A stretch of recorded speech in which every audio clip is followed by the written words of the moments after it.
Har hafta kelajak soati rukni asosida ma'rifat darslari o'tib kelinmoqda va mana bugun yangi hafta boshlanishida, demak, xavfsiz hayot mavzusida sizlar bilan dars mashg'ulotlarini amalga oshiramiz.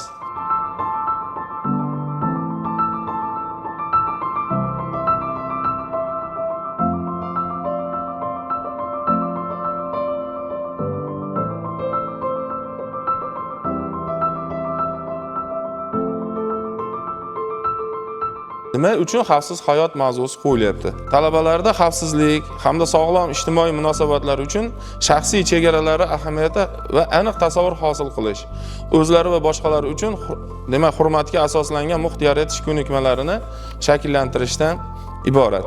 Yo'l transport hodisalarini sonini kamaytirish, umuman fuqarolarda demak o'zini xavfsizligiga bo'lgan madaniyatni oshirish nuqtai nazaridan xalqimizga taniqli bo'lgan kishilar bilan hamkorlikda mana jamiyatda video rolik ishlangan. Bu video rolik ham talabalarni, umuman olganda insonlarni xavfsiz hayotga chorlashga xizmat qiladi. Ikkinchi videoni qo'yib yuborsangiz.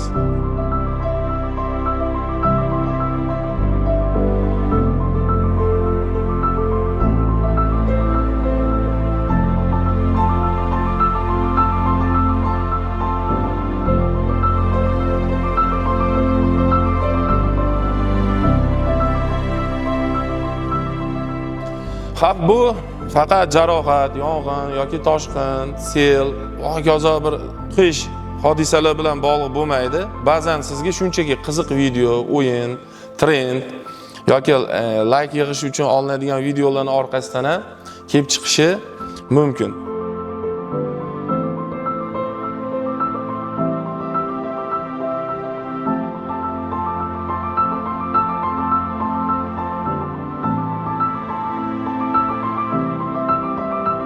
Insdan borib shu bugunda uyingizga borasiz yoki ijaraga turadigan uyingizga yoki o'zingiz doimiy yashaydigan uyingizga borasiz.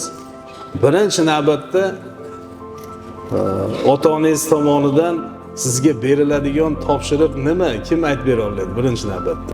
Uyga borib birinchi beradigan savolda uydagilarimni qorning qanaqa, obed qildingmi? Qorning och bo'lsa obedingni qil. Ana, juda yaxshi.